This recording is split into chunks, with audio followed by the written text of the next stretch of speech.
Buenos días. Este es el día que el Señor ha hecho. Aleluya.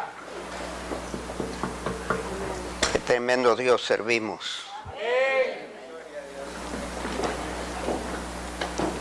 Abran sus Biblias al Evangelio según San Juan, el capítulo 20, el verso 30 y 31.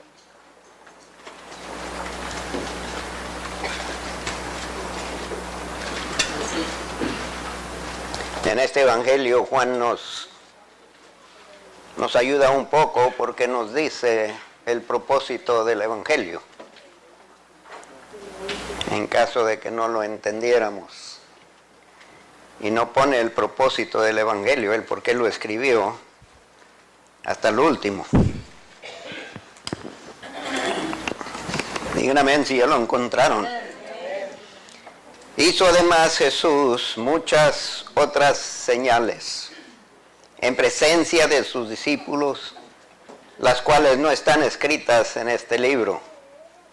Pero estas se han escrito para que creáis que Jesús es el Cristo, el Hijo de Dios, y para que creyendo tengáis vida en su nombre.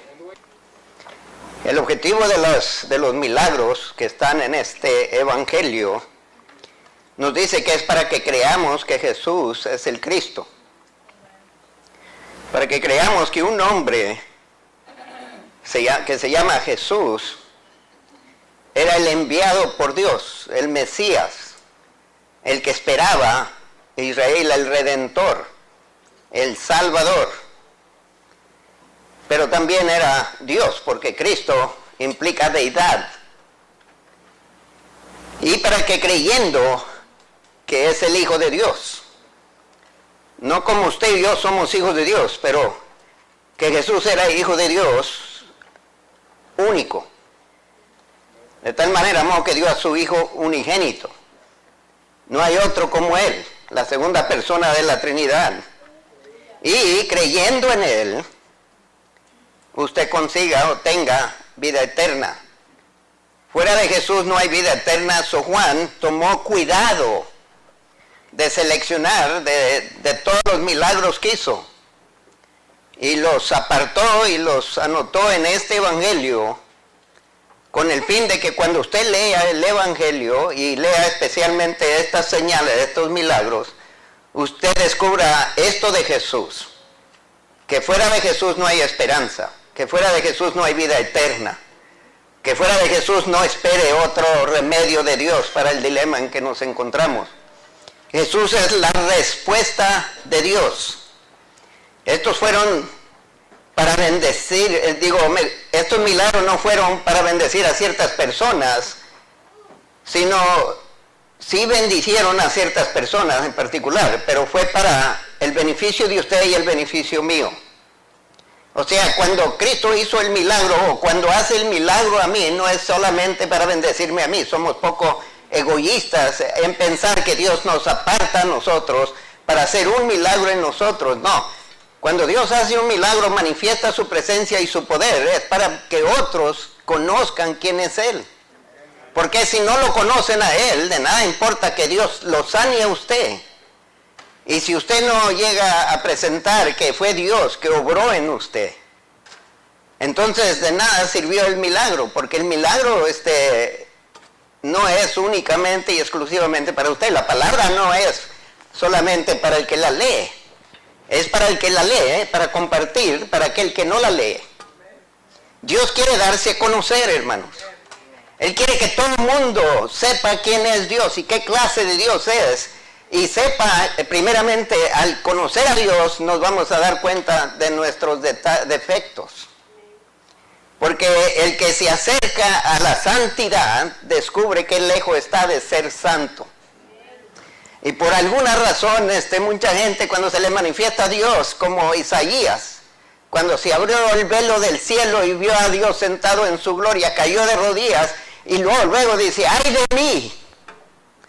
Porque había visto a Dios, esperaba morir, y era profeta, hermanos. Dios se manifiesta, se deja ver, se deja sentir en la tierra con el fin de que gente vengan a Él y lo busquen. Y hay de nosotros si hemos sido recipientes de esas manifestaciones celestiales y no lo hemos compartido. Se ha mantenido un secreto. Podemos pasar al frente y compartirlo, pero la iglesia ya conoce de Cristo. Ese beneficio es para aquellos que no conocen de Él. Porque no olvide que el objetivo principal de la palabra de Dios es que nadie se pierda. Y se pierden si no creen en Jesús. Y como nos dice el libro de Romanos, la gente tiene que oír, porque la fe viene por el oír. Cuando Dios confirma su palabra, usted debe de proclamarla. No debe de haber testigos secretos. Debe de haber testigos que testifican. En todo tiempo Dios ha manifestado su presencia en cada uno de nosotros en diferentes formas. Hemos sido recipientes de Dios penetrando la humanidad, el mundo lleno de pecado, no solamente cuando se hizo carne, sino también cuando nos salvó y llegó a convertir este cuerpo en un templo. Si usted es templo del Espíritu Santo, ahí está la manifestación de Dios en usted. En el Evangelio según San Juan, el capítulo 2, el verso 9 al 10. Hay 7 milagros aquí, 7 señales sobre cuáles voy a estar hablando. Esta mañana me voy a dedicar al agua convertida en vino. Interesante que usted no lee en los evangelios que Dios hizo este milagro en todas las bodas. Porque entonces hubiera sido la primera persona que invitaban el matrimonio. Hizo esto y lo hizo una vez, y no es la única vez que Dios ha hecho esto. Leyendo un libro creo que era en Guatemala, estaba el misionero evangelizando a una aldea de indígenas y usaban el agua porque no tenían vino. Y uno de los indios dice, pues en la palabra de Dios dice que Jesús convirtió el agua en vino, ¿por qué Dios no puede? Y el misionero dice, ay Señor, como iban a celebrar la Santa Cena el siguiente día, Señor, ¿y ahora qué hago? El siguiente día, misionero de poca fe, se puso a orar, Señor, haz un milagro aquí. Y él estaba orando allí con una intensidad y los indios empezaron a celebrar. Abrió los ojos. Dice, mire pastor, es vino. Dice, bueno, creemos que es vino porque no conocían el vino. Y el pastor lo vio y él mismo se quedó sorprendido con el milagro que Dios hizo. Pero no he sabido de otras iglesias que les ha pasado lo mismo. Así que no me pidan a mí que reparte agua y que la convierta yo en vino. Sí, algunos de ustedes te trajeron una botella. Juan capítulo 2, verso 9 al 10 dice, cuando el maestresala probó el agua hecho vino, sin saber él de dónde era, aunque lo sabían los sirvientes que habían sacado el agua, llamó al esposo y le dijo, oye, todo hombre sirve primero el buen vino, y cuando ya han bebido mucho, entonces el inferior, mas tú has reservado el buen vino hasta ahora. Aquí descubrimos que Dios es el Dios de calidad. Cuando Él hace algo, lo hace bien hecho. No lo hace a medidas. Después de reconstruir la tierra y los cielos, en el libro de Génesis, en el capítulo primero, cuando Él terminó con todo, dije, está bien hecho. Había una armonía perfecta. El pecado lo ha distorsionado. Lo que vemos nosotros es cuestión del pecado en nosotros, no la creación de Dios, porque cuando Dios hace algo, lo hace bien hecho. Él es maestro de calidad. Adelántense un poco al capítulo 4, tenemos el segundo milagro, solamente voy a repasarlos en breve, antes de concentrarme en el capítulo 2 del Evangelio según San Juan. Y vuelvo a repetir, cuando Dios se manifiesta, no crea que se manifiesta para su beneficio. En parte sí, pero Dios se manifiesta porque quiere ser conocido por aquellas personas que usted conoce. Si Dios ha hecho algo en su vida, Él espera que usted lo comparta, que otros se den cuenta. Dios no hace cosas para que usted se quede callado. Dios hace cosas para que usted lo proclame, lo predique. Juan capítulo 4, verso 49 y 50. Y aquí encontramos un oficial del rey. Tenía a su hijo aproximadamente 20 millas de distancia donde se encontraba Jesús. Él viajó estas 20 millas en desesperación porque su hijo fallecía. 20 millas para llegar a Jesús. Llegando a Jesús, le dice el oficial del rey, le dijo: Señor, desciende antes que mi hijo muera. Jesús le dijo: ve, tu hijo vive. Y el hombre creyó la palabra que Jesús le dijo y se fue. Y cuando iba de camino, los siervos lo encontraron a mitad de camino y le dijeron: Señor, tu hijo vive. Y le preguntó e indagó a qué horas. Y fue la hora que Jesús dijo: tu hijo vive, tu hijo vive. Entonces aquí muestra que Jesús, la distancia no es problema para él. Hermanos, esto es algo extraordinario. Podemos orar por nuestras familias en nuestros países y Dios está allí manifestándose. Dios es Dios de la distancia. En el capítulo 5 vemos otro milagro, donde Jesús muestra otra maestría, soberanía. Dios no hizo el mismo milagro miles veces necesariamente. Y no como muchos dicen que Jesús sanó a todos en ciertas ocasiones. Pero en el pozo de Betesda solamente sanó a uno de los que estaban esperando que los ángeles movieran el agua. No sanó a todos los que estaban ahí en el estanque. Solamente a una persona. Y aquí en el verso 5 al 9 dice: y había allí un hombre que hacía 38 años que estaba enfermo. Cuando Jesús lo vio acostado y supo que llevaba ya mucho tiempo así, le dijo: ¿quieres ser sano? Con solo estos versos nos deja saber que era paralítico, que no podía caminar. Tenía que estar acostado. Porque le dice que tenía muchos años de estar así, estar acostado. Y dice: Señor, le respondió el enfermo. O Jesús le preguntó: ¿quieres ser sano? Señor, le respondió el enfermo, no tengo quien me meta en el estanque cuando se agita el agua. Y entre tanto que yo voy, otro desciende antes que yo. Alguien que podía correr, brincar, saltar y quizás arrastrarse más rápido, llegaba primero. Y allí estaba, pero tenía fe. Pero dice en el verso 8, dice: Jesús le dijo: levántate, toma tu lecho y anda. Y al instante aquel hombre fue sanado y tomó su lecho y anduvo. Y era día de reposo aquel día. Nuestra hermana Mayra le dio el derrame cerebral. Tuvo que pasar intensos rehabilitaciones y todavía continúa con esas rehabilitaciones. Ya gracias a Dios ya tiene sentido y el pie está respondiendo. Pero imagínense, esta persona tenía 38 años sin mover sus piernas. Cuando usted no mueve las piernas, no le da ejercicio a los músculos, se van secando. Y me imagino que las piernas de él han de haber estado igual de flaquitas a las mías. Patas de gallo. Para Cristo no importó cuántos años sin caminar.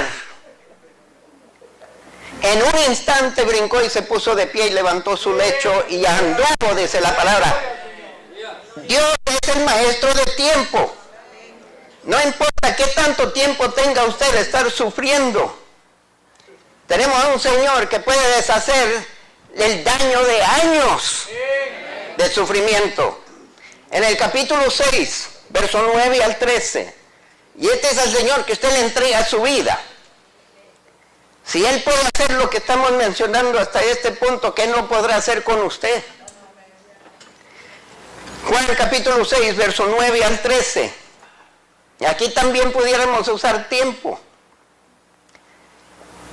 Pero voy a mencionar otra cosa sobre cuál Él es maestro. Aquí está un muchacho, empezando con el verso 9, que tiene 5 panes de cebada y 2 pececillos más. ¿Qué es esto para tantos? Había 5,000 varones. Entonces Jesús dijo hacer recostar la gente. Y había mucha hierba en aquel lugar y se recostaron como en número de 5,000 varones. Y tomó Jesús aquellos panes y habiendo dado gracias los repartió entre los discípulos. Y los discípulos entre los que estaban recostados. Asimismo de los peces cuanto querían. Y cuando se hubieron saciado, dijo a sus discípulos recoger los pedazos que sobraron, para que no se pierda nada. Recogieron pues y llenaron 12 cestas de pedazos que de los 5 panes de cebada sobraron a los que habían comido. Gran multitud, 5,000 varones, sin incluir las damas y los niños, y sobraron 12 cestas de pedazos. Dios es el maestro de cantidad, hermanos. Él puede tomar lo poco que usted le da. Dice, pero pastor, yo no tengo talento. No te preocupes. Dios es el que capacita. La verdad es que muchos de nosotros venimos a Él con manos vacías. Y a veces nos olvidamos cómo empezamos. Pero en este caso Dios tomó un almuerzo y lo multiplicó y alimentó 5,000. Para Dios no hay cosa imposible. En el capítulo 6 de Juan, el verso 18 al 21, en el mar de Galilea, y se levantaba el mar con un gran viento que soplaba. Cuando habían remado como 25 o 30 estadios, vieron a Jesús que andaba sobre el mar y se acercaba a la barca y tuvieron miedo. El viento soplaba, las olas alborotadas y Jesús andando. Maestro de las leyes naturales. Los huracanes no detienen a Jesús. Los tornados no detienen a Jesús. La gravedad no detiene a Jesús de ascender al cielo. Dios es maestro de las mismas leyes que Él es el creador de ellas. Él la supera. Usted y yo no podemos violar la ley de gravedad. No vaya a ser como aquel que brincó del rascacielos. Iba a mitad de camino y dice, oye, todavía está bien, ¿por qué me metieron tanto miedo? Jesús es el maestro sobre la ley de gravedad. En Juan capítulo 9 y el verso 1, y solamente voy a leer el verso 1 y el verso 7, encontramos a un joven que nació ciego.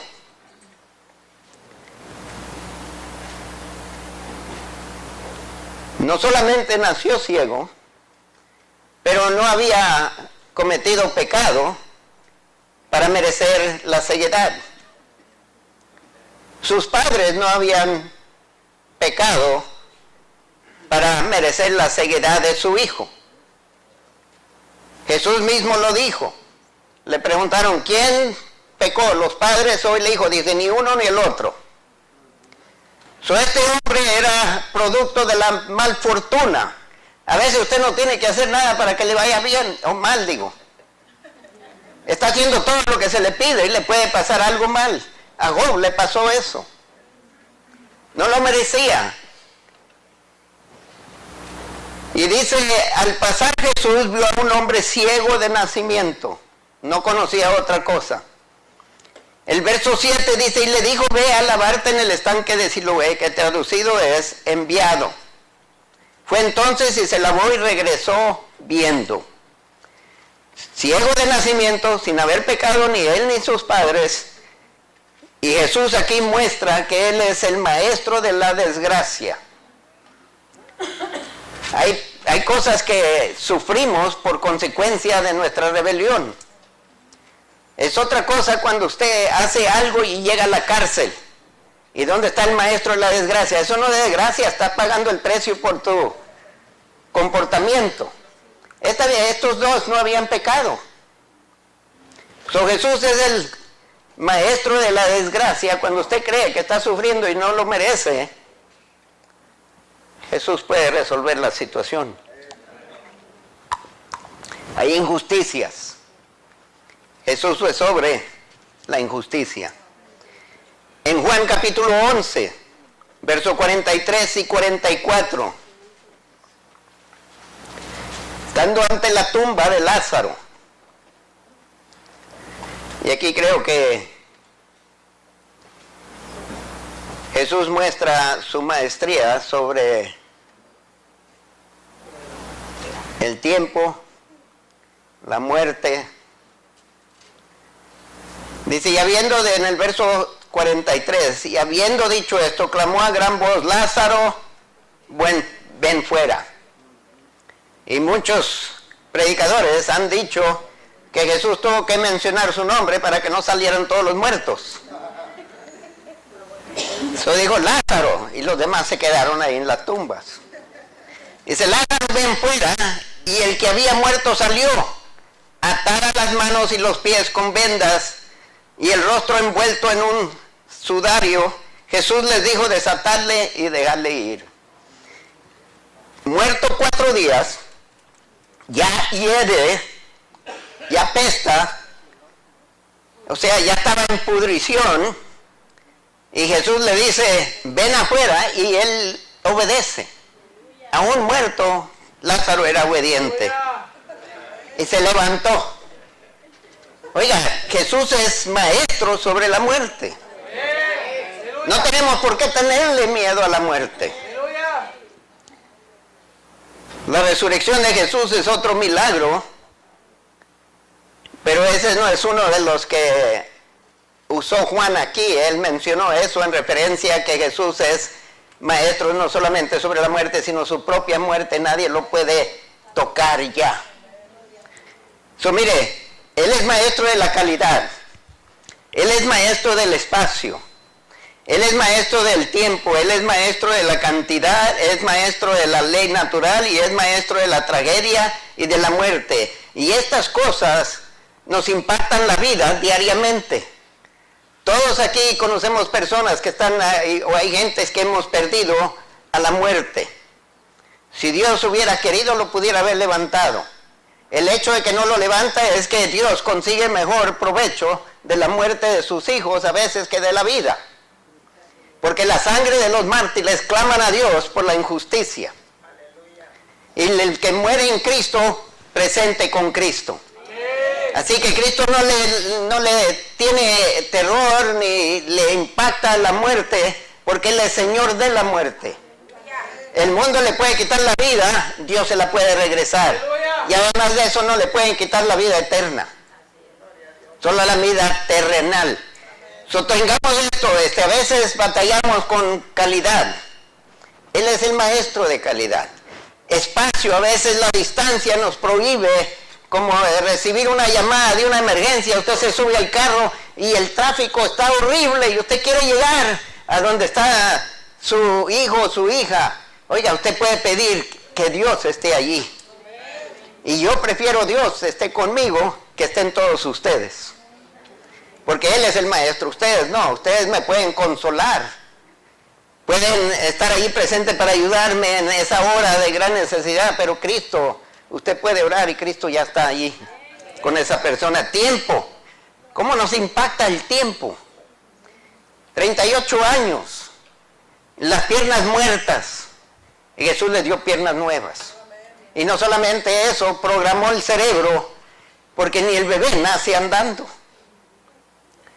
Y de salir del vientre y salir corriendo, oiga, yo me asustaré, saliera del cuarto. Pero 38 años, el tiempo para Dios no es problema. ¿Qué tanto tiempo está sufriendo? Para Dios no es problema.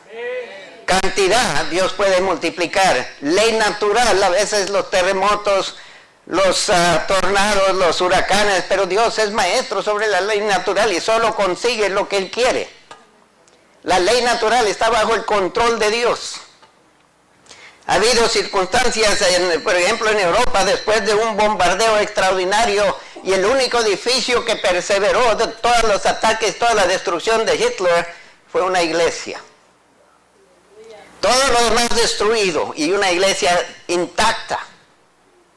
Dios puede hacer eso. Dios está sobre leyes naturales también, inundación y todo eso, y Dios salvó a una familia por medio del arca. De la tragedia, Él es maestro de esa. La vida diaria es constantemente afectada por estas cosas. Nosotros tenemos limitaciones. El que diga que no tiene limitaciones, miente. Porque usted no puede estar de un lugar a otro en un segundo. Y a veces ni sabe lo que está pasando por otro lado. Pero Dios todo el tiempo lo sabe. La superioridad de Jesús sobre estas cosas prueba no solamente que tiene poder, pero su deidad también, porque solo Dios es capaz de hacer eso. Solo Dios, Él es deidad, es el Hijo de Dios, la segunda persona de la Trinidad, y esto nos presenta con una clave que nos ayuda a entender lo que Juan quiere comunicar, hermanos. Quiere comunicar que fuera de Cristo no hay otra persona. En Evangelio según San Juan, el capítulo 14, el verso 6, simplemente dice: el camino, la verdad y la vida, nadie viene a Dios si no es por Él. Y luego presenta las señales para que usted lo crea, que solo Él puede conducirnos al Padre. No busque llegar al cielo por buen comportamiento, no busque llegar al cielo por sus donaciones, sacrificios, sus buenas obras, porque no es por obra para que nadie se gloríe. Y si Cristo es maestro de todo eso, ¿qué podemos hacer algo superior a lo que Él hace? Usted puede creer que le está dando algo de calidad, Él lo hace mejor. Ve, aprenda eso de Dios. Usted no da para que Dios se complazca de usted. Pero si usted da de un corazón alegre, de todo corazón le da a Dios, entonces Dios se complace no en lo que le da, porque Él es capaz de hacerlo mejor y multiplicarlo, sino por su corazón que usted le da de su corazón a Él. Dios está buscando su corazón, no está buscando su mano. Usted puede buscar su mano, mejor busque su corazón. Y Dios le va a bendecir a usted. El consenso de que Jesús fue un hombre extraordinario no hubiera sido suficiente si no se cree que era el Hijo de Dios, el Cristo. Hay muchos que pudieran haber pensado: qué tremendo maestro y esto y que el otro. Pero si no llegan a la conclusión que es el Hijo de Dios y el Cristo, no hay salvación y vida eterna para ellos. Usted puede admirarlo, puede hablar de Él y dice: wow, yo quisiera ser como Él, hacer esto y lo otro. Pero hermano, usted nunca va a poder ser como Él. El Espíritu Santo le está ayudando para que llegue a ser más y más como Él. Saber de Jesús no es suficiente para asegurarnos salvación. Creer en la persona requiere confianza total en esa persona. Que pase lo que pase, o haga lo que Él haga, usted le sigue creyendo y le sigue fiel a Él. Este libro fue escrito con ese fin, hermanos, que descubran que Jesús es maestro de todo. Y si es maestro de todo, usted le puede confiar en todo. Él ha mostrado que sí está interesado en su bienestar. Pero a veces, para conseguir el bienestar que quiere en usted, tiene que traer un malestar para que usted busque de Él. A un hijo a veces se le llama la atención. Y todos aquí han escuchado del buen pastor, que tiene una oveja que insistente en apartarse de la manada, hasta que el pastor, ¿qué le hace? Le quiebra las piernas, y luego lo carga y lo atiende, y cuando se remedian las piernas, esa oveja ya no se aparta del pastor. No lo hace porque el pastor es cruel. El pastor le quiebra las piernas porque el diablo es cruel y lo busca devorar. Y cuando el diablo lo agarra, va a terminar en el infierno, y Dios no quiere que se pierda.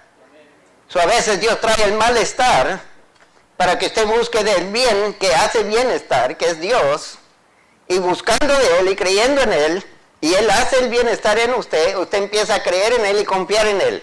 Hermano, en todo caso, pregúntese esta pregunta: ¿será capaz que Dios cometa un error?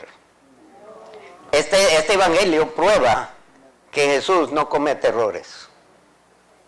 La verdad es que desde Génesis hasta Apocalipsis, el error lo cometemos nosotros. No malentienda de Dios.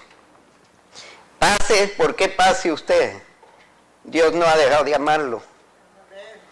Los milagros que hace quiere decir que puede hacer. Lo que no lo hace es que procura conseguir mejor bien por no hacerlo. Déjeme leer varias escrituras aquí. No busque a Dios por el milagro,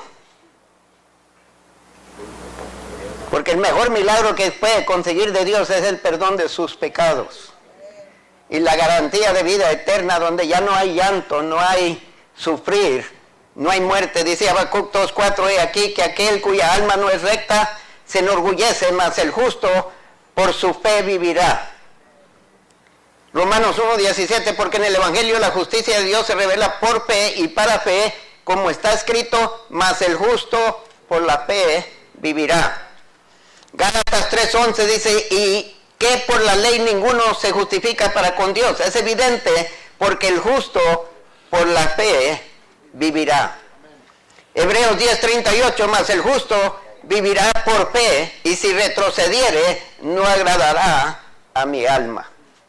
En otras palabras, usted va caminando, le pasan adversidades, usted sigue creyendo en Dios y confiando en Dios. Confiar en Dios es confiar en Dios aun cuando Dios le está dando su disciplina. Confiar en sus padres, que sus padres le aman, no importa que tanto lo lastimen. Esa es la fe que Dios pide de nosotros, que espera de nosotros. Es nuestro Padre Celestial, Padre nuestro que estás en los cielos.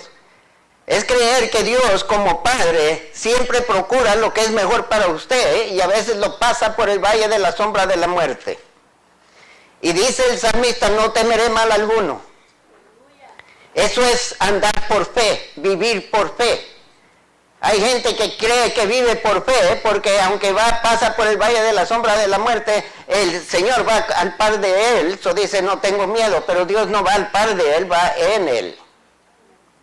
Y Dios no siempre se deja ver, Dios no siempre se deja sentir, pero Dios siempre le asegura que no lo deja y no lo desampara. Y usted tiene que creer eso. Estando en el cuidado intensivo, yo tenía que creer que Dios estaba allí conmigo. ¿Por qué me permitió llegar a ese punto? Hay algunas cosas que nunca voy a entender. Si lo entendiera todo fuera Dios. Y Dios no me lo explica. Él no me explica por qué permite esto y lo otro. Pero yo tengo que confiar en Él. Y nos da suficiente revelación de Él para poder confiar en Él y vivir por fe.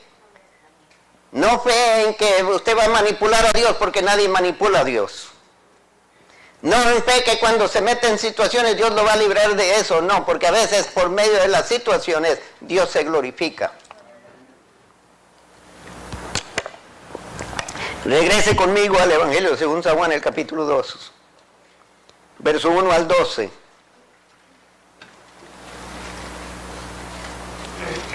En las bodas nos gusta usar este pasaje, que Dios se presentó en las bodas de Caná. He visto películas de Jesús cuando era niño. Y en una de las películas enseña, estaba una paloma herida. Y el niño Jesús se acerca y agarra la paloma. Y la paloma no podía volar. Y agarra la paloma y la paloma se arranca volando. Dice, al tercer día se hicieron unas bodas en Caná de Galilea. Y estaba allí la madre de Jesús. Y fueron también invitados a las bodas Jesús y sus discípulos. Y faltando el vino, la madre de Jesús le dijo, no tiene vino. Jesús le dijo, ¿qué tienes conmigo, mujer? Aún no ha venido mi hora. Y antes de que formen conclusiones, Jesús se refirió a ella de la cruz cuando le dice a Juan, he aquí tu madre. Y a ella le dice, mujer, he aquí tu hijo. Le dice la misma expresión. No es falta de respeto, simplemente le está llamando la atención a María, que ha cambiado la relación. Ya María no está por decirle a Jesús qué hacer. Jesús ya no tiene obligación como hijo a su mamá. Llegó a los 30 años, entregó la responsabilidad al hermano mayor. Porque la ley de los judíos era que los hijos tenían que quedarse en casa y ayudar a los padres, y especialmente una viuda. En otra película enseñan a Jesús proveyendo alimento porque José había muerto y no había dinero que entrando. So Jesús dice, no te preocupes, mamá, ahí está la comida. Y dice que Jesús, él fue el que, si no hubiera sido por Jesús, la casa no hubiera tenido alimento. Hay veces que Dios no provee el alimento milagrosamente, usted tiene que ir a trabajar y sudar para conseguirlo. Jesús era carpintero, acuérdese. Sigo leyendo para que sigan.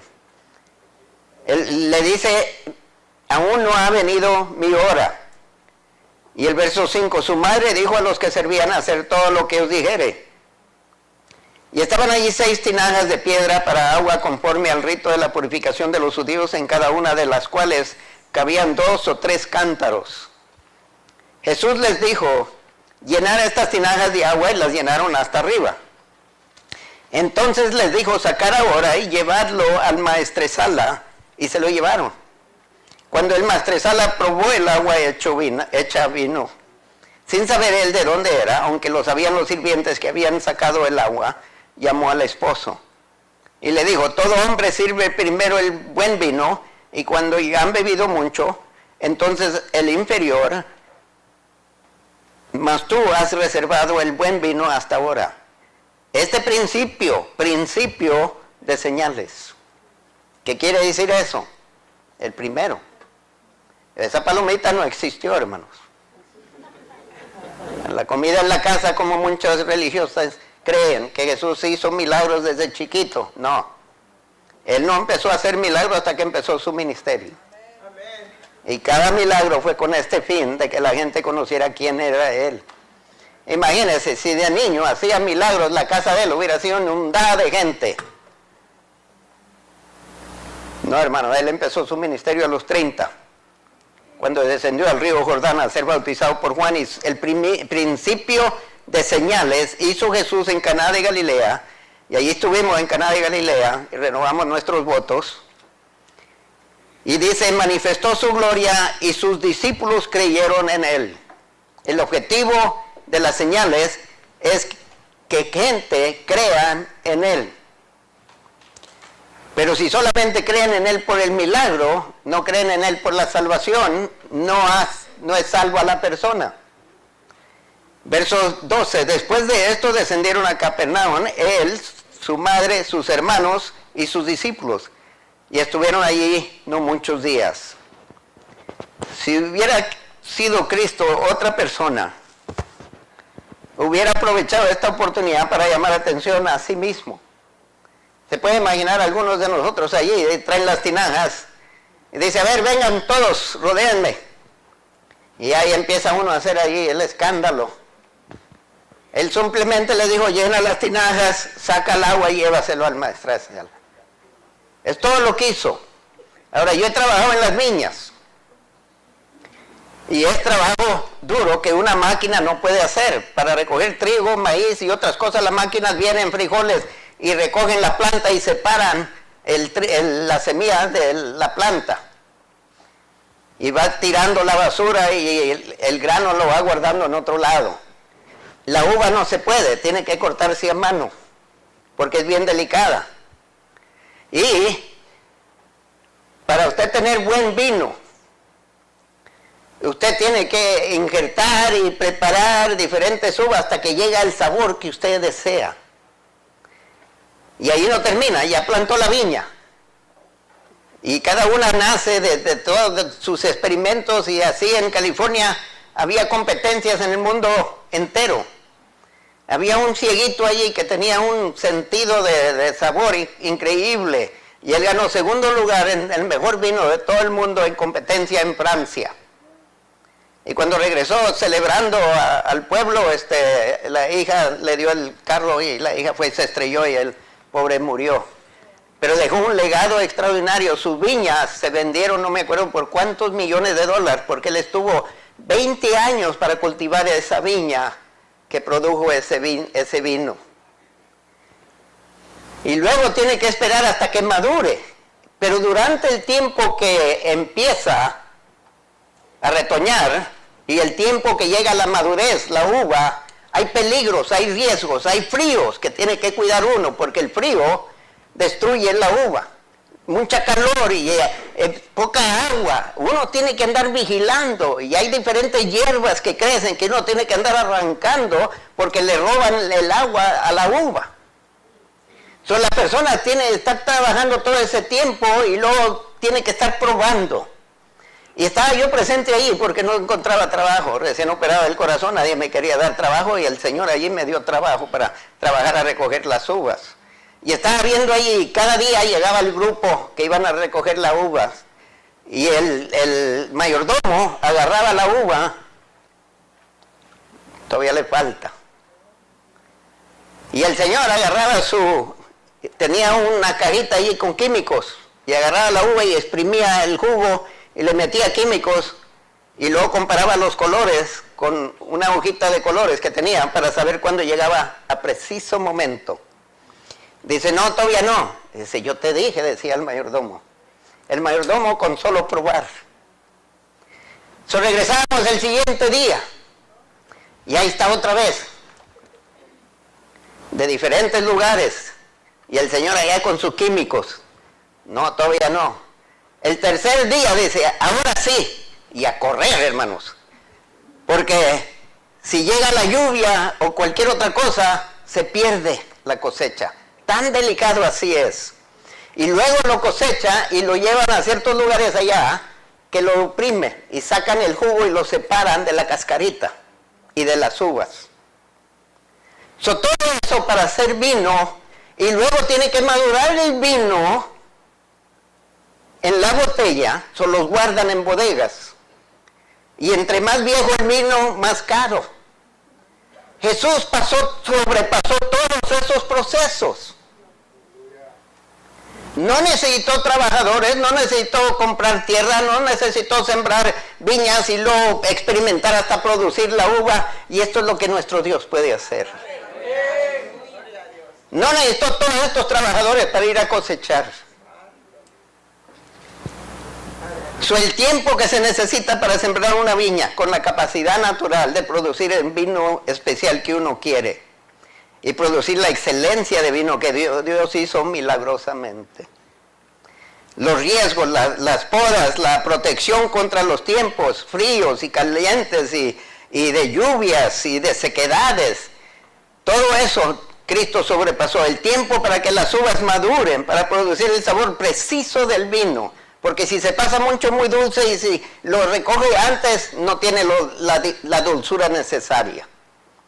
Hay una precisión en la pizca de uvas extraordinarias. Yo creía que era cuestión de que ya cambiara colorcito, estaba morado, ya está maduro. Ya ve que la fruta, usted la ve y dice, no, el mango ya está maduro. No, con la uva es diferente porque depende de qué clase de vino quiera. Cristo no necesitó todo eso.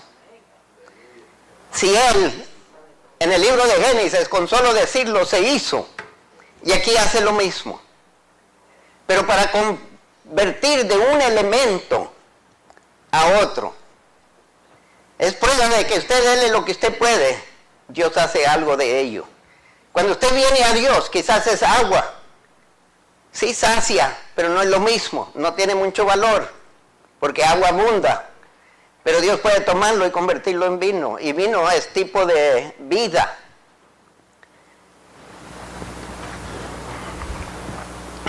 Esta es la soberanía de Dios sobre la naturaleza, hermanos. Y este es a quien servimos nosotros. Aquí muestra su omnisciencia. Conoce la uva y conoce el vino. Es la omnipotencia que puede tomar agua y convertirlo en algo que no es. Y no requiere tiempo para lograrlo. El maestresala no sabía de dónde vino. Para él decía, ¿de dónde lo trajiste? Porque siendo el encargado de la boda, él tenía que medir bien que todos tuvieran comida y tuvieran vino. Y quedar sin comida y sin vino era quedar en vergüenza. Y no solamente vergüenza, sino después de allí fueron desechados. Si usted iba a casarse y venían los invitados y llegaban a la boda y estaban celebrando, y las bodas allá no era un día, hermanos, hoy en día con una comida basta. Aquellos días era 7 días, hasta veces hasta 14 días, están alimentando a estos sinvergüenza, y algunos son comelones. Es un dineral. Créame que la persona tenía que pensarlo 2 veces para casarse, porque el gasto era del novio. Hoy en día los mexicanos somos bien astutos, conseguimos padrinos para que se encarguen de los gastos. Y los padrinos vienen creyendo que fueron especiales. No, fueron escogidos por la cuenta bancaria que tienen. Y hasta parece. Así es. Oiga, si usted iba a casarse, iba y se comprometía, pero ya tenía que, no dejaban que consumiera el matrimonio, no se completaba el matrimonio hasta que no tenía casa para llevar la novia. Ahora viven con la suegra.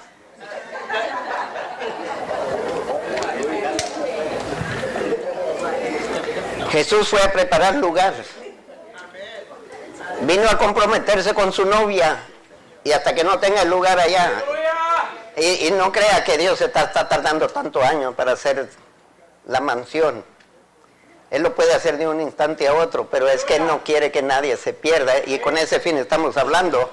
Todo esto es el Cristo que usted va a presentar a otros. Si usted se avergüenza de Él, hermanos, usted es tonto. Porque nadie más es capaz de hacer lo que Cristo hizo.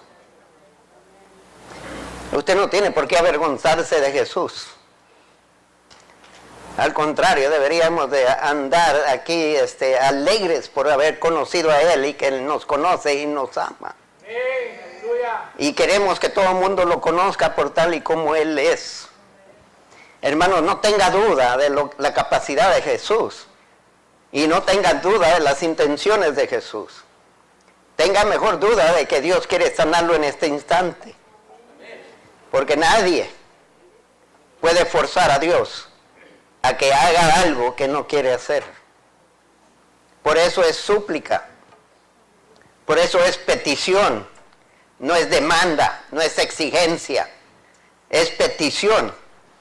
Y Jesús hizo este milagro. Hay dos cosas que uno se reveló a Él, porque dice que se manifestó su gloria en este milagro.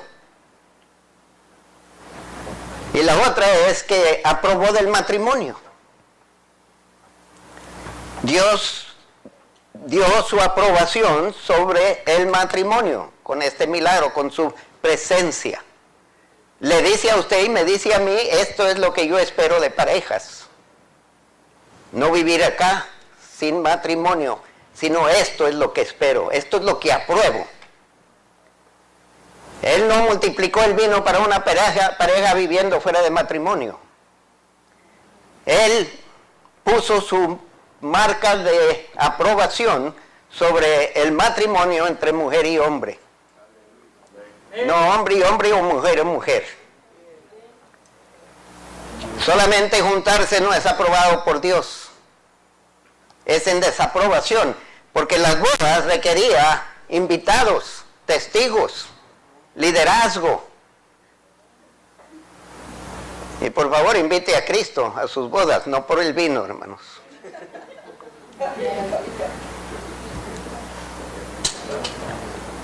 Jesús hizo lo que Él quiso aquí.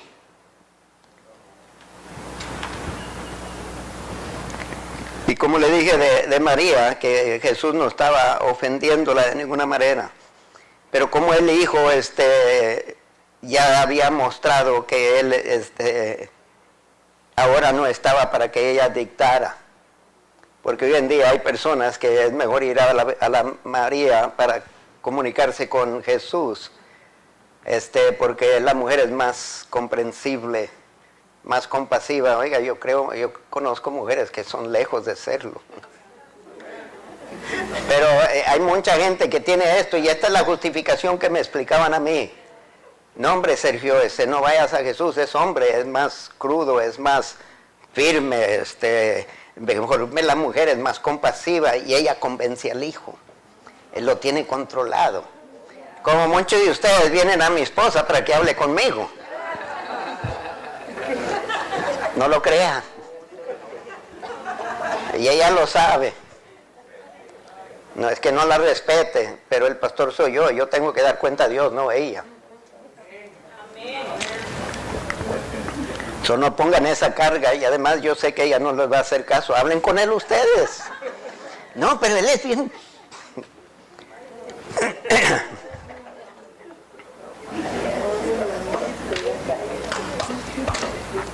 Jesús fue invitado, aceptó la invitación En el Antiguo Testamento Moisés, en Egipto, se me está yendo la voz. Moisés en Egipto convirtió agua en sangre. En el Nuevo Testamento Jesús convierte agua en vino. ¡Aleluya! La ley no trae vida eterna, hermanos. Trae muerte, trae juicio. La ley es incapaz de salvar a nadie, si no Cristo no hubiera tenido que morir. Por otro lado, Jesús trae vida, y vida en abundancia, y vida de calidad. Moisés trajo la ley, por Moisés vino la ley, pero por Cristo viene la gracia. Porque salvación es por gracia, pero usted nunca va a compartir gracia con otro si no está seguro de quién ofrece esa gracia. Y el libro de Evangelio y todo el Nuevo Testamento es con este fin de convencernos a nosotros quién es Jesús, para que lo comparta usted de todo corazón, de fuerte convicción. Y por eso dice Pablo, yo no me avergüenzo del Evangelio, porque sé que es el poder de Dios para salvar. Y si no se avergonzaba del Evangelio, tampoco se avergonzaba de su Señor Jesús. Pero, ¿cómo es posible que estés hablando del amor de Dios y estás en la situación en que estás? Dice, porque estoy en la situación que estoy, no es prueba de que Dios no me ame. Porque Dios no me sanó, no me salvó para vivir eternamente en esta tierra. Y muchas veces esas enfermedades y esos malestares que nos pasan, esas tragedias que por los cuales pasamos, nos hacen mejor persona, nos acercan más y nos convierte más dependientes de Jesús. Porque cuando usted no depende de Jesús, depende de todo, menos de Jesús. Jesús quiere darse a entender y conocer, hermano. Él quiere que usted conozca de Él, que Él es el Señor de señores y Rey de reyes. Y al decir Señor de señores, estoy diciendo que es Señor de todo. Señor del gobierno. Señor de su vida, Señor de su casa, Señor de la tierra donde usted compra o usted trabaja, de la compañía. Él es Señor, dueño de todo. Él es soberano sobre todo, enfermedades, tragedias naturales, físicas, emocionales, espirituales. Y todo está bajo el control de nuestro Padre Celestial y de Jesús. Como Jesús dijo, nadie me puede tocar si Dios no le permite que me toque. Y usted puede decir lo mismo, nadie le puede tocar, nada le puede pasar, nada le puede ocurrir, nada le pueden hacer sin que Dios lo apruebe. Usted puede andar con esa confianza que en todo Dios está trabajando para bien. Dios permitió que se acabara el vino. ¿Acaso cree usted que Jesús no sabía de que iba a haber necesidad? Cuando lo invitaron, posiblemente hay algunos que comentan de que a lo mejor venía Jesús ahí con un grupito, y porque llegaron ellos, esperaron, lo invitaron a él y a los discípulos, pero el grupo que lo seguía y lo acompañaba, que a lo mejor ellos se acabaron el vino. Eso fue culpa de él. Y María dice, oye, se acabó el vino, Jesús, ¿por qué trajiste tantos? Pero no fue eso. María ya estaba conociendo de Jesús. Acuérdense, en el templo a la edad de 12 años, cuando llega María a buscarlo porque no lo encontraron en la caravana de regreso a Nazaret, y dice Jesús, ¿por qué nos haces esto? Que no sabes que tengo que estar en los asuntos de mi Padre. Pero se sometió a la edad de 30, y aquí le dice a ella, ya no, mamá. Ya no, ahora estoy para hacer la voluntad de mi Padre. Y usted y yo estamos para hacer la voluntad de su Padre. Y hermanos, si usted conoce quién es Jesús, no importa qué le pida, usted debería estar dispuesto a decir, heme aquí. Jesús pudo convertir esta agua en vino. Puede convertirlo a usted de pecador a santo, hijo de Dios. Y puede convertirlo a usted en profeta, en apóstol, en evangelista, en pastor, en maestro. Yo sé porque lo hizo de mí. Y yo no era materia para pastorear. Hay muchos que se creen materia. Nadie es materia para pastorear. Sin la mano de Dios sobre uno, todos somos incapacitados. inútiles. No traemos nada al reino, solo lo que Dios nos da. ¿Qué le ha dado Dios a usted? ¿En qué lo está limitando?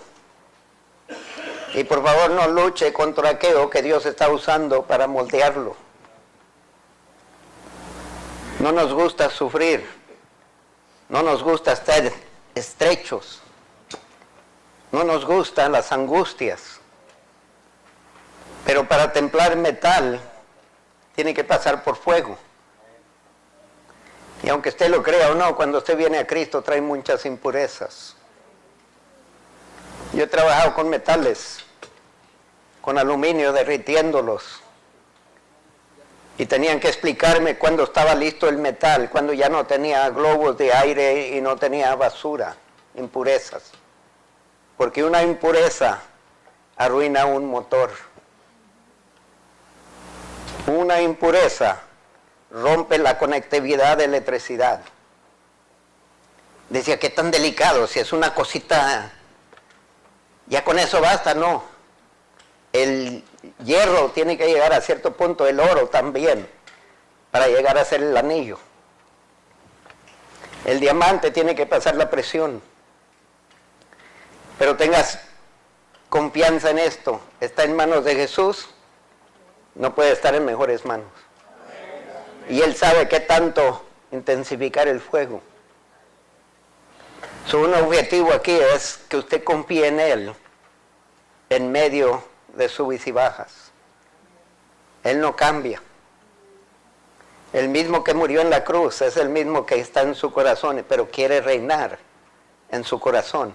Y para reinar en su corazón a veces tiene que destruir cosas que usted atesora. Porque Él no quiere tesoros en esta tierra, quiere tesoros en el cielo. Yo le pido, póngase de pie, considere esto. En la llamada al altar, usted viene a un hombre que puede tomar algo natural y convertirlo en algo superior.